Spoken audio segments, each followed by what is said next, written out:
ви за това, което правихте за смоленчани, за родопчани. Да сте честит!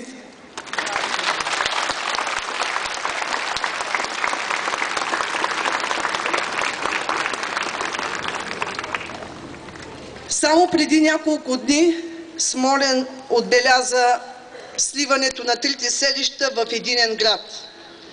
Аз мисля, че 2 години активна дейност, силна дейност в полза на българския род и духовността и живота тук в Смолян ни дават основание да наградим Константинския епископ Антоний с юбилейната грамота на община Смолян и с кристалния знак на Смолян.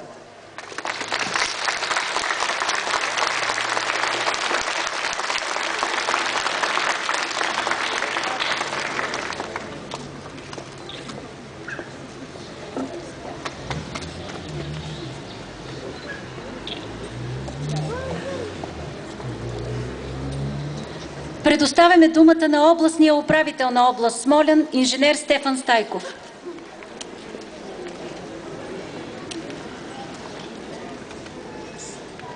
Ваше високо превосвещенство, дядо Николай, Ваше превосвещенство, дядо Антоний,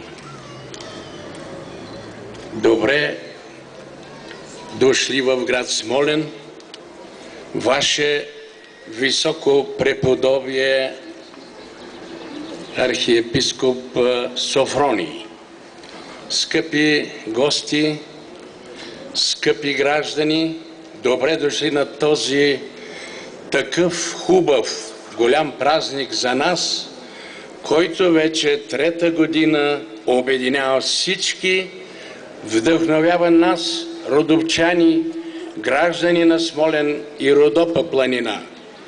Един храм, осветен от Бога, който благодарение на големи дарители от региона, лично от господин Константин Батков и други добронамерени хора, успяха днес да направят това, на което ние се радваме всички.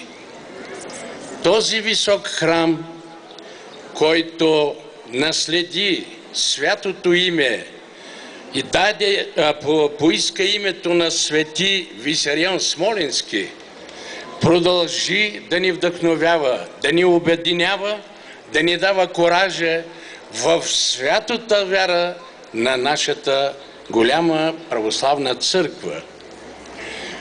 Едва ли бихме могли днес да кажем всичко това, което вие, свещениците, служителите на Бога и православната църква, направихте за нас, защото нашия край, погледнете в каква красива планина се намираме. Погледнете какъв красив храм е направен. Всичко това укрепва нашата духовност, нашата вяра.